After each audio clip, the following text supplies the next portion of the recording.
Today, we're going to talk about how to make the online content that your library publishes more useful to not just your patrons, but to Google as well. Why is that important? The answer is ahead on this episode of the Library Marketing Show. Hi, everyone. I'm Angela Hursh from the blog superlibrarymarketing.com.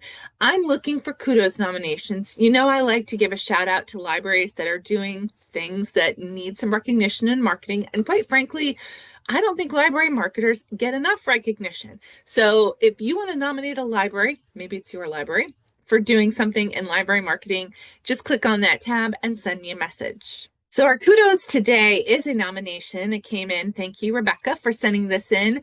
We are going to give a shout out to Milwaukee Public Library. Now, I know they're world famous for their social media strategy, and Rebecca wanted to point out two reels that they published recently. One is kind of like one of those Spanish telenovas, and the other one is an announcement for an opening of a new branch that looks like it included a appearance by an influencer in that area. And so, you know, Milwaukee does a great job with social, but these two reels really are above and beyond. So let's give a shout out and great job to Milwaukee Public Library. All right, let's get into today's topic, which is how to create more useful content, not just for the people who use your library, but also for Google. I recently stumbled across some guidelines that came from Google itself about what it's looking for, what its algorithm is looking for in library online digital content. This is important because if you follow these guidelines, your library's website is more likely to show up in search when people look for things that your library has.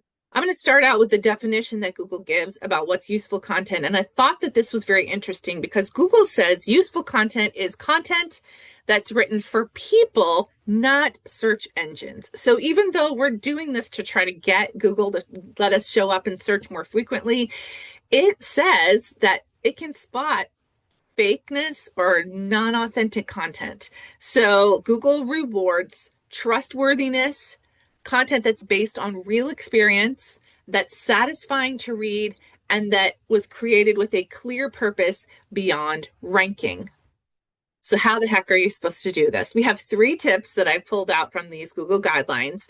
The first is to share firsthand experiences. So using real stories from your library. And a lot of you are doing that, which really makes me happy.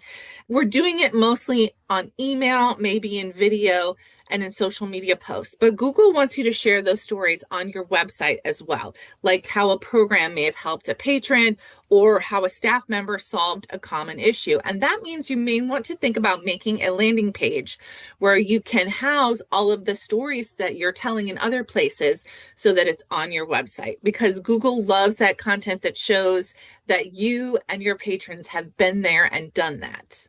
Tip number 2 is to really think about search intent. How do people search for things, and how can we help them to end up on your library's website? So what are people really looking for from your libraries? So if someone is searching for how to get a library card, you want to make sure that the page on which you talk about how to sign up for a card includes that key phrase. And you don't want to put other things on that page like the history of your library. You want to make separate pages on your website that answer specific questions that people in your community will have, and use keywords on those pages so that they turn up in search. And tip number 3, which I thought was interesting, I haven't seen a lot of libraries doing this, but they say use expert voices. So that means you want to put quotes or insights from your library staff, from authors, or from community partners, maybe your administrators, maybe your board, on your website, because that builds authority and trust. So that's a lot to think about, and I know many of you are doing this work as a team of one. So let's break it down into a reasonable amount of work.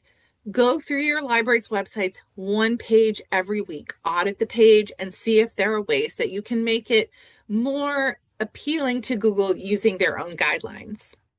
And I'm curious, has there been any website page that you have changed or updated with a thought in mind as to trying to make this page something that would be really valuable to patrons in your community? If so, can you put a link to that page down below in the comments?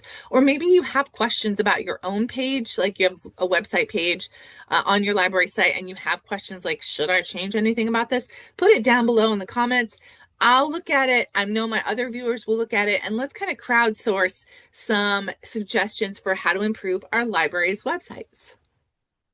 And that's it for this episode of the Library Marketing Show. But my channel is full of other tips for library marketing. If you're interested in learning more, head to this next video. I'll meet you there.